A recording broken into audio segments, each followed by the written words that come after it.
Baba teaches us the pilgrimage of remembrance.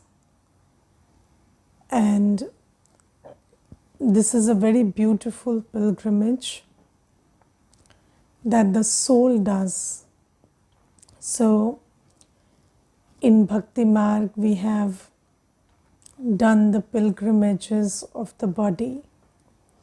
So, I, the soul, go on a pilgrimage with the body in Bhakti Marg. But here Baba teaches us the pilgrimage of remembrance. And this pilgrimage is done by the soul, and it has got nothing to do with the body. Your body can be sitting, walking, lying down, and you can just have this pilgrimage of remembrance. And this is the pilgrimage that the soul does with the mind and buddhi. So, when I, the soul, remember Baba with my man and buddhi, then I come close to Baba. I can experience that I am sitting very close to Baba when I remember Baba through my man and buddhi.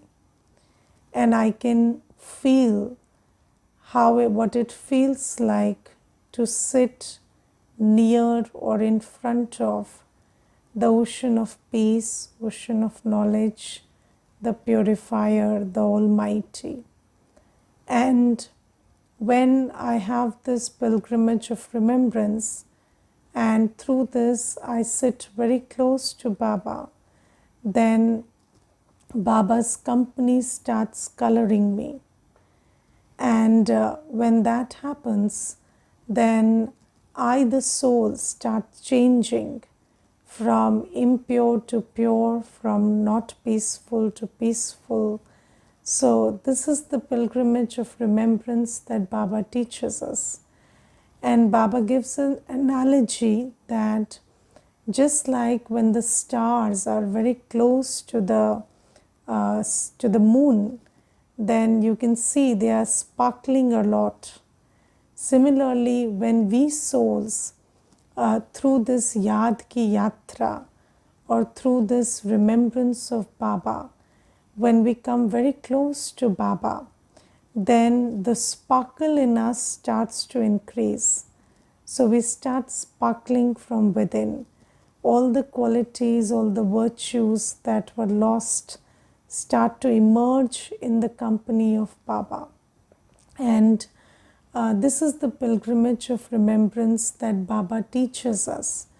Now, never in the world anybody taught us how to consider yourself to be a soul. Nobody told us who our father is, what is he like, and how to remember Baba. But now we are Raj Yogis, we are learning from Baba, and we know how to conduct this pilgrimage of remembrance.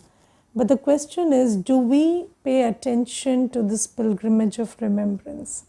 Although we know how to do it, do we actually do it? So when we spend time, in remembrance of Baba, then this remembrance or the company of Baba that we relish through this remembrance colors us, and it changes us from impure souls to pure souls. And I remember, there was this one time in this journey as a BK when one elder sister, she told me that you pay attention to tapasya. Yes. And she told me, tapasya karo. And then I thought, what is this tapasya? So I couldn't understand. And then I read one Murli much later, I'll tell you, like maybe 8 months, 10 months later. And in that Murli, I understood there are 3 words: Tyag, Tapasya and Seva. And so tapasya is preceded by tyag. Yes, and what is tyag? So first we have to just give up our old habits. Yes, so there are old habits of passing time, of thinking, and until and unless you consciously give them up, you cannot do this tapasya. So you see, a distracted mind cannot find out time to sit in Baba's remembrance. So you have to stop the distractions of the mind. You see, our mind was bothering us. For 63 births, we have created sanskars of impurity. And those sanskars influence the mind. And then the mind started bothering us, right? And the most difficult aspect of life became being with yourself, because the mind was bothering you so much. And then what we started doing is we started distracting the mind in many ways, by thinking about the past, worrying about the future, thinking about others, and then this new methods of distracting the mind with technology and stuff to watch and hear, and distracting our mind with work. That's also a big one. So you are working this much and thinking this much about work. Why? Because that's also a distraction you're giving to the mind. Now now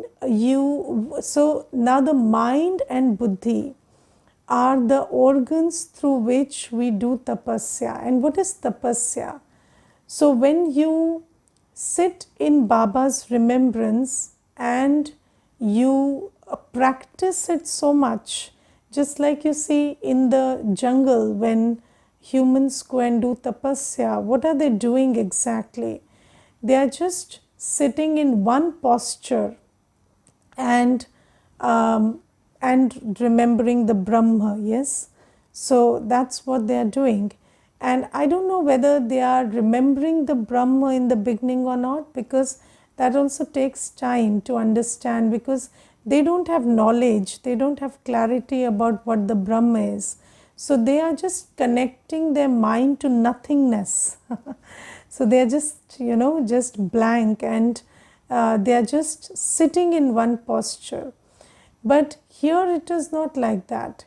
Here we have very accurate detail about who Baba is, where Baba is, what are Baba's qualities, what is my relationship with Baba.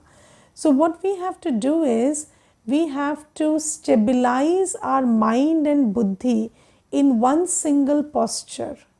So our mind and buddhi, not the body. Here we don't think about bodily posture, although it's good to keep the body still, but that is not the most important factor. The most important factor is your mind and buddhi are not wandering, and then you unplug them from everywhere and just take it and concentrate it on Baba and Baba's virtues, and experience yourself as the child of Baba, and you having the same virtues and same powers as Baba. So just like you see, an ocean is so vast and huge, so Baba is also the ocean of peace, ocean of knowledge, ocean of purity. And you see yourself before Baba, so you have to understand Baba through the buddhi, and then feel that you are in front of Baba, and you're soaking in that energy, that those waves that Baba is sending your way, and you are also being colored by Baba's company, and your mind, your heart is also just like Baba's mind and heart, full of peace, purity, love. So this is the tapasya that we need to do. And when we start doing this, then you see Baba is the ever pure, and we also start becoming pure. Yes, and when we do this, then Baba says, your organs will start becoming cool, your physical organs. Your physical organs will not trouble you. So, do you feel that, your physical organs trouble you? Lust, anger, greed, attachment, you experience it in the body, don't you? Yes, you experience it in the body. You feel that, it's a physical thing. You feel rage, you feel attraction, you feel, and you see, when there is attraction to somebody, you can feel the jitters in your body. And it becomes very difficult to ignore because you feel that it's a physical thing, it's not a spiritual thing or a psychological thing, and you feel like you have to respond to it. And Baba says that these are the physical organs, or your mouth is watering, or your mouth is getting dry, or your ears are being tempted. So these things are what you feel, that these are physical things that are happening to you. But if you understand it properly, then there are 3 stages to everything: spiritual, psychological, and physical. So when everything starts as a spiritual thing, and then it changes into a brain thing, a psychological thing, and then it changes into a physical thing. Let's take the example of recent things. So, attachment and lust and ego and anger, it has been so long that now it's very difficult to even understand that it started as a spiritual, and then it changed into a psychological, and then it transformed into a physical thing, because now we feel it in the body. So we say, it's a bodily thing, it's a physical thing. But if you look at anxiety, yes, so now not everybody in the world is feeling anxiety. But if you see, how does anxiety manifest itself right now? So it manifests itself in the body. And you talk to any person who is feeling this problem of anxiety, and they will tell you that it's not my mind, it's my body. And they tell you that every cell of my body is feeling that anxiety, and my hands are, palpitating, and my heart is racing, and I can't help it. And they say, I need medication for it because it's not possible to control it with the mind. Now you see, how does it start? It starts with a spiritual thing. When the soul loses its power, then you start not having control on your thoughts. You keep creating these thoughts of, anxiety, and then slowly it becomes something that you feel in the body. So this is why you see, just like we can understand this phenomena today as not a physical thing but a spiritual thing, similarly Baba tells us that everything that you feel in the body, you feel the waves of lust in the body, you feel anger in the body, you feel, you feel attraction, attachment, everything in the body. You feel so emotional. So when you feel emotional waiting for somebody, you can feel it in the body. Yes, so you can feel ego in the body also. You feel a physical resistance also. But all these organs of the body, why are they so agitated? Because Baba says that it started as a spiritual thing. When the soul lost its power, then the mind started creating these thoughts, and then you started acting on behalf of it, and then it became a sanskar, and now it manifests, it looks like it is a physical thing. Yes, but so Baba tells us that lust is also not a physical aspect, but lust is a product of the soul's weakness or loss of power. Yes, and how do you change it? So whenever you want to solve a problem, How do you solve it? You solve it from where it started. So Baba tells us that you cannot solve you cannot change the sanskar of lust or anger or ego or attachment or greed by just, doing something physical about it. Just like you see in the world, there are sects of sannyasis who take medicines to calm down their senses so that they can lead a brahmachari life. But Baba says that's not the accurate method. The accurate method to win over these physical, temptations and physical agitations is to empower yourself spiritually. And just come back to that picture of the soul which you learnt in the first chapter. So, on the first day, we learn that the soul has the mind, intellect, and sanskar, right? And right now, the sanskar is influencing the mind. Okay, so the sanskar is influencing the mind right now.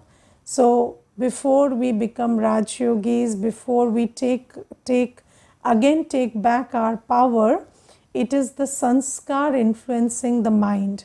Now just think about it. If you have a sanskar of liking sweets, then the eyes see the sweet, and then the mind feels attraction, and then the mouth waters. So the sanskar manifests itself in the watering of the mouth. But if you don't have a sanskar of liking sweets, then the eyes see the sweet and the mouth doesn't water. And in fact, if you are very cautious about health and you are convinced in your sanskar that sweets are bad, then you might even see the sweet and give an expression of hate because that is how your sanskar will influence the mind.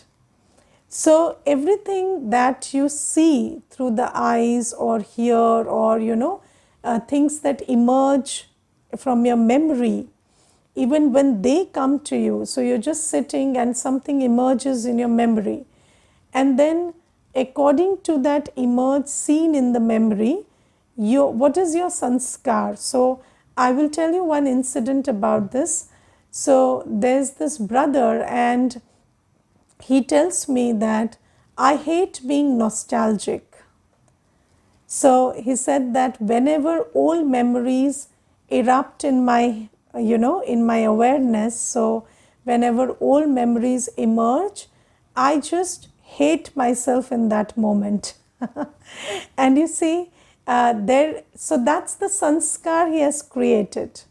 Now when that old memory erupts, then what he does is he just dismisses it because he doesn't like it.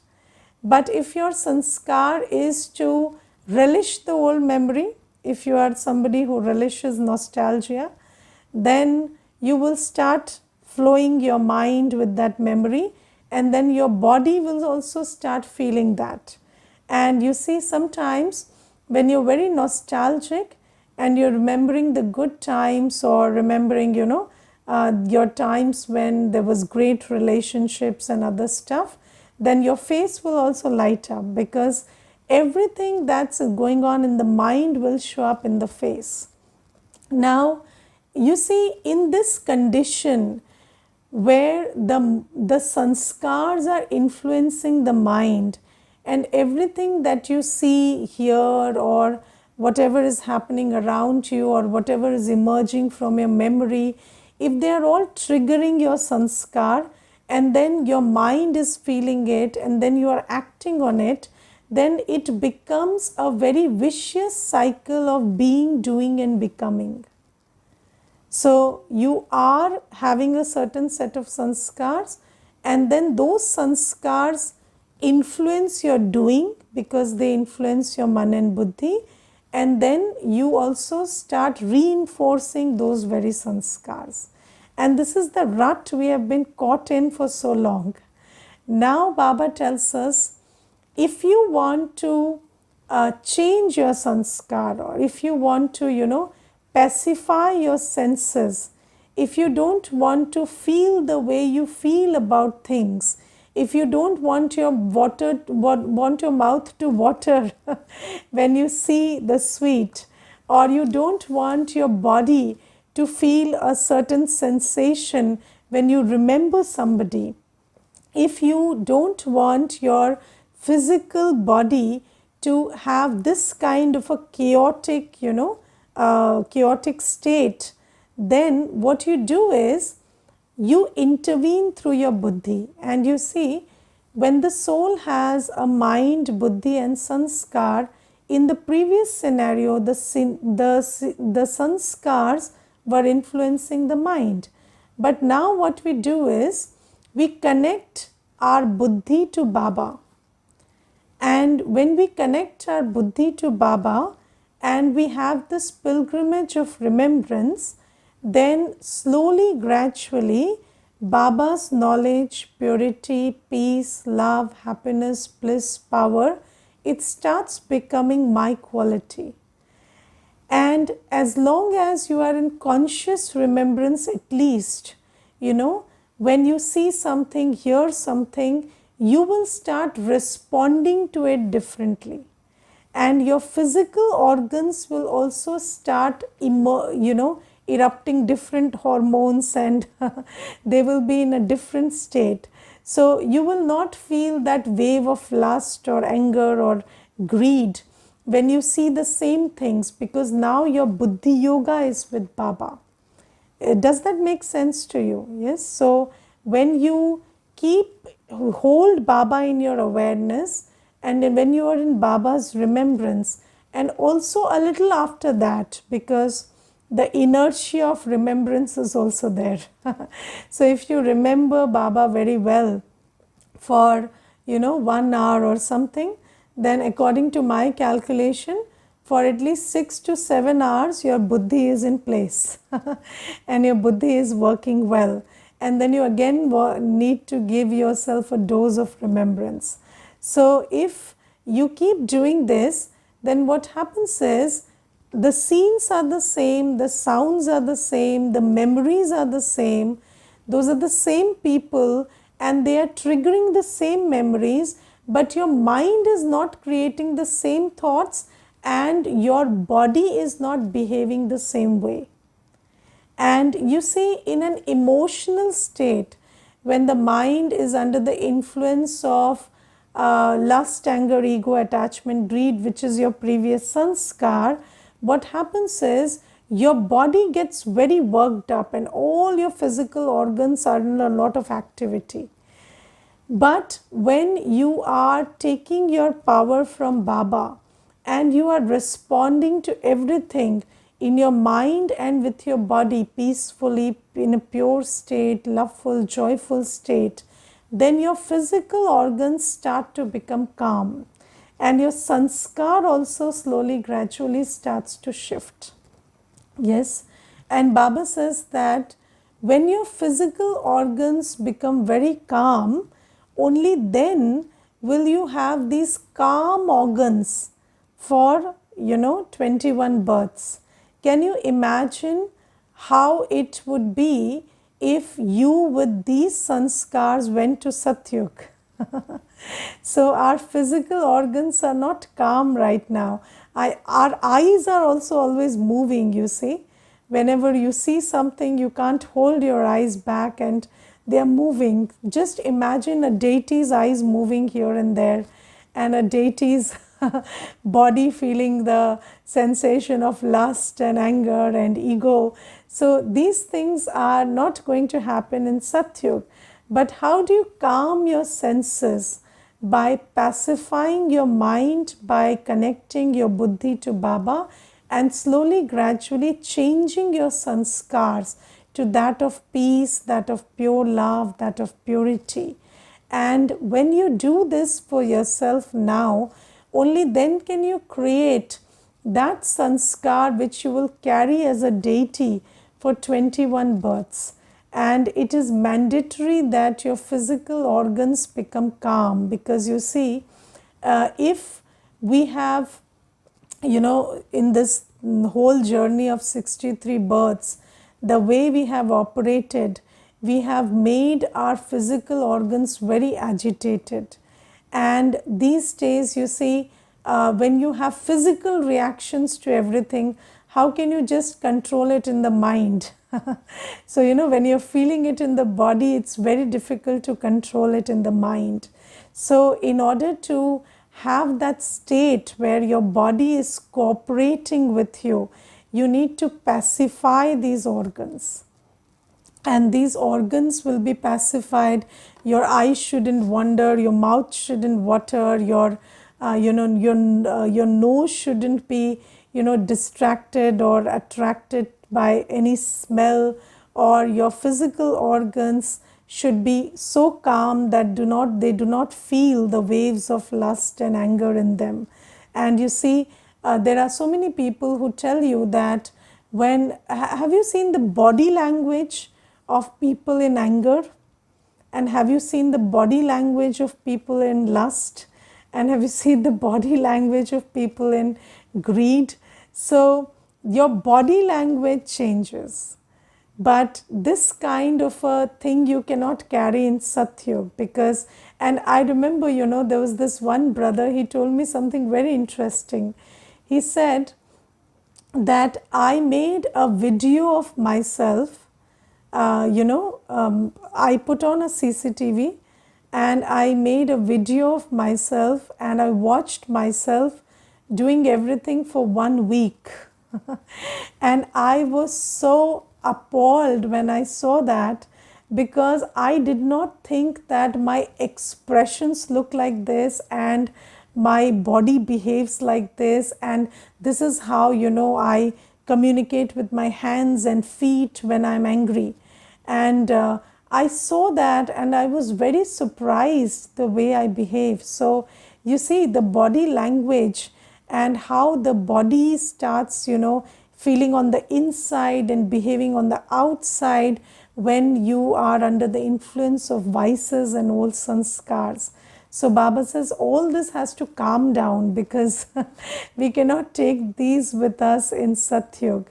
And being a deity is like having a very still, calm posture and a still state of mind, and very peaceful state of mind, loveful state of mind for 21 births. And Baba says you have to create those sanskars now. And how do you do that? By paying attention. So just like that brother paid attention, he used a different method. But now that you can watch yourself, you know that you don't need to record a video. You can just pay attention to what is my expression, what is my body language, what are the words that I'm using, what are the vibrations that I'm feeling in my body, and change that and just know where you are and pay attention to the journey and the pilgrimage of remembrance, because that is the most important thing. You cannot calm down without having yoga with the ocean of peace. You cannot become pure without having yoga with the ocean of purity. And this whole world has similar vibrations as is your sanskar. So by having yoga with this old world, whether it is your body, whether it's your relationships, whether it is events and things in the physical world, you cannot calm down your senses. So you have to have very good yoga. You have to be a tapasvi. You have to pay attention to coming to that place of soul consciousness and remembering Baba as a point of light full of all virtues and powers, and in deep relationship with Baba, you have to absorb those virtues and powers into yourself. So when you keep doing that, then your physical organs will calm down. And today Baba also tells us something very interesting. Baba says remembrance begets remembrance. And you see that Baba's remembrance is filled with, so when Baba remembers you, what does he give you? He gives you love, peace, joy, purity, everything. But how do you get Baba's remembrance? You get it when you remember Baba. And this is a very important aspect to understand, because you see, people have this idea in the world that God gives everything free. Correct? Right? So, and that's true. God always gives everything free. So it is not like Baba is only giving love, peace, joy right now. But Baba has always been giving it. In the Copper Age also, Baba was the ocean of peace, love, happiness, purity, was he not? But why were we not able to receive it? Why were we getting emptier and emptier despite our Father being who he is for 2 yugas? Why did we get empty? Because Baba remembers you always. Baba gives you all that he has to offer always. But you get it only when you also remember Baba. Yes. So Baba says there are 3 methods to get Baba's remembrance, and Baba's remembrance is full of everything. When Baba remembers you, you are nurtured, sustained, you are contented, you are energized, you are recharged, you are ready for another kalpa. So Baba's remembrance is full of all gifts. But how do you get Baba's remembrance? There are 3 methods to it. First method is by remembering Baba. So when you remember Baba, you draw Baba's remembrance to yourself. And when you draw Baba's remembrance to yourself, then Baba's remembrance fulfills you, nurtures you, recharges you. The second method is by being serviceable. Yes, if you do Baba's seva, then Baba will remember you. Even if you're not remembering Baba. When you're doing Baba's seva, Baba remembers you. Because you see, anybody who is doing something on your behalf, you tend to pay attention to them, don't you? In the world also, if somebody is doing something on your behalf, then you pay attention to them. Yes. So here also the law is, when you are doing Baba's service, then Baba keeps nurturing you with remembrance. And when you're doing Baba's job, Baba pays attention that you're full, fulfilled, recharged, and you have everything that you need to do his seva. Okay, so the second method is by being serviceable. And the third method is by being pure and full of virtues. So when you're pure and full of virtues, then also you draw Baba's remembrance, because Baba's frequency and your frequency matches. Yes, so then you start drawing Baba's remembrance into you. So this is the law of remembrance. And you must remember this law of remembrance, because you see, if you just go by the idea that God is watching me and God is filling me with power, that idea is just an idea. But if you don't consciously sit in his remembrance, he cannot fill you with power. Just saying that, भगवान हमारी रक्षा कर रहे हैं, भगवान चला रहे हैं, that is not the way Bhagwan will chalao you. So you have to take care of, remembering Baba. If you are not remembering Baba, then you cannot draw his virtues and strength into you. You cannot draw his blessings into you, because Baba's blessings are his knowledge, his virtues and his powers. And if you are serviceable also, Baba will look after you, because you take care of Baba's seva, he takes care of your well-being. That's the contract. And if you make yourself very pure and very virtuous, and your vibration is very elevated, you don't perform any bad karma with your body, mind, wealth, then also you feel very connected with Baba, because your frequency and Baba's frequency matches. So this is the law of remembrance that Baba tells us. Okay, Om Shanti.